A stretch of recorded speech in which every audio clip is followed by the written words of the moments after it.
Excellencies, distinguished members of Parliament, ladies and gentlemen, I am delighted to send this message to you from United Nations headquarters and to welcome you to the World e-Parliament Conference 2008. Since the launch of the Global Center for ICT in Parliament, together with the Inter-Parliamentary Union and a core group of committed leaders of Parliament, we have made important progress in building a global framework for exchange of experience and knowledge among parliaments and stakeholders on the use of modern technologies in support of parliamentary democracy. To inspire us, we have a vision laid out at the World Summit on the Information Society in Tunis in 2005 of the open, people-centered and inclusive society that allows citizens to access and share authoritative and timely information. Almost 400 participants from national and regional assemblies, parliamentary associations, universities and civil society organizations are gathered in Brussels today.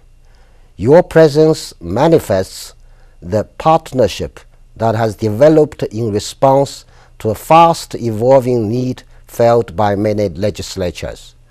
In this connected world, parliaments must find their own way of exploiting ICTs for strengthening their institutional role within their societies, for reaching out to citizens, for effectively discharging their legislative and oversight duties. Yet, they must do so knowing that other experiences can be tapped, that more technological choices are possible, and that interparliamentary cooperation is a key ingredient to make advances in this field. This is an important process that we together must nourish and reinforce for the benefit of all parliaments and societies. On behalf of the United Nations Department of Economic and Social Affairs, I would like to express my gratitude to the European Parliament for hosting this important conference. Our thanks also go to the co-chairs of the Board of Global Center for providing their guidance in realizing it. I wish all participants fruitful discussions and a successful conference outcome. Thank you.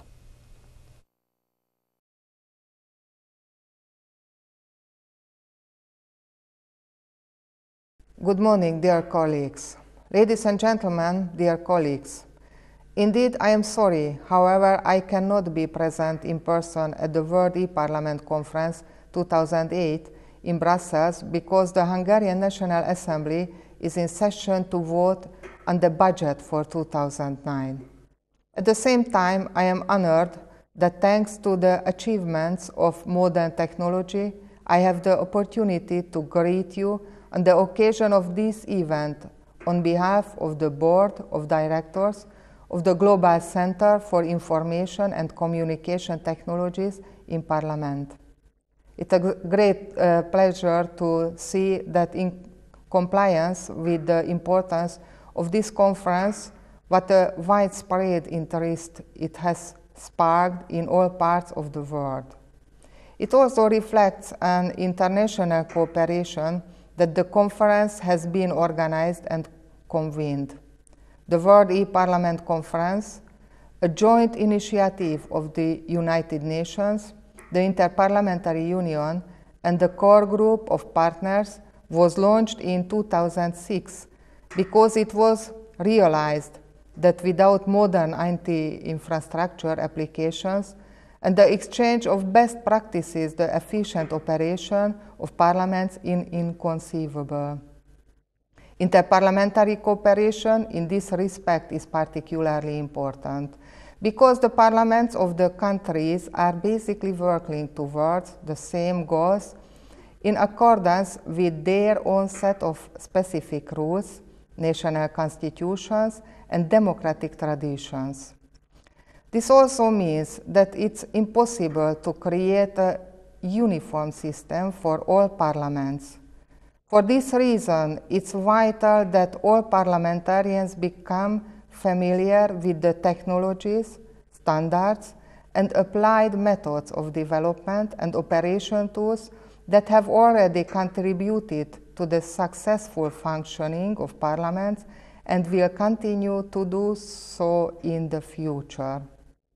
Dear colleagues, the e-Parliament IT system must provide modern working conditions for the MPs for the efficient contribution of the staff in the parliamentary offices, for the legislative process, transparency in the operation of parliaments, and access to the information of interest for the general public, the private sector, and civil organizations in the shortest lead time.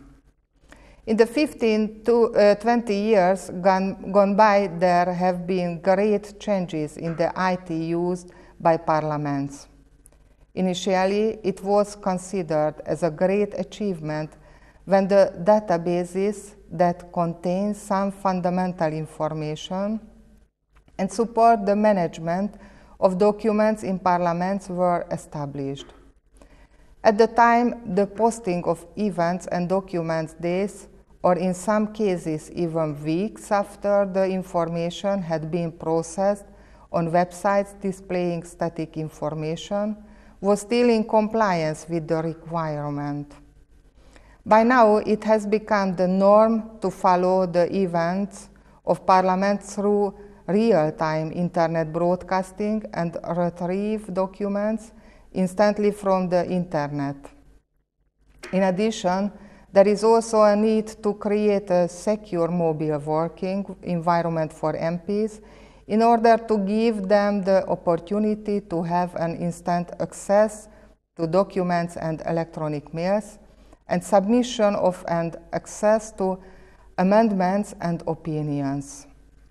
The acceleration of the pace of life, triggered partly by the rapid development of information technology, also presents a considerable challenge to IT specialists, parliament experts, and parliamentarians.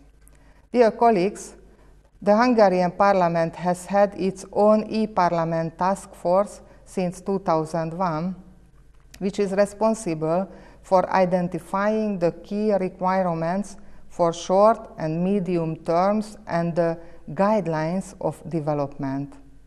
Similarly to some other national parliaments, we also have some impressive achievements in this regard, considering the directives of e-democracy as well. Dear colleagues, I also attribute great significance to e-Parliament and the use of information and communication tools in Parliament. I wish to emphasize this, and to accept the invitation, let me inform you that the next session of the Board of Directors of the Global Center for Information and Communication Technologies in Parliament, to be held in March 2009, will be hosted by the Hungarian Parliament. Dear colleagues, it will be my pleasure to welcome you there. Ladies and gentlemen, looking through the work schedule of the recent few years, including the agenda of the World e-Parliament Conference 2007 and the related workshops, it's obvious that this technical area requires an analysis of diversified IT solutions and their application. The agenda for 2008 confirms the most important areas we have managed to cover by the plenary and parallel sections. The plenary sections are responsible for developing a comprehensive approach, including a summary and analysis of the current situation and defining key development criteria and the opportunities for regional and global cooperation. In contrast, the parallel sections provide a deep analysis of current technological challenges, from the application of open source software, document management, website use of best practices, or IT infrastructure-related issues, to creating the technical conditions of a dialogue between MPs and citizens, and the organization and development issues involving the officials of Parliament. Dear colleagues, I would like to thank the European Parliament, the Global Center for Information and Communication Technologies in Parliament, and all contributing organizations which have made it possible for the World e-Parliament Conference 2008 to provide the necessary conditions and background for this two-day event in Brussels. Dear colleagues, I would like to wish every success and good work to all the participants of this conference and hope that next to technical discussion, we should see the beginning of many good personal relationships that will promote future cooperation, efficient discussion of problems, as well as sharing experience, results, also allowing widespread implementation between and among parliaments. Dear colleagues, thank you for your very kind attention.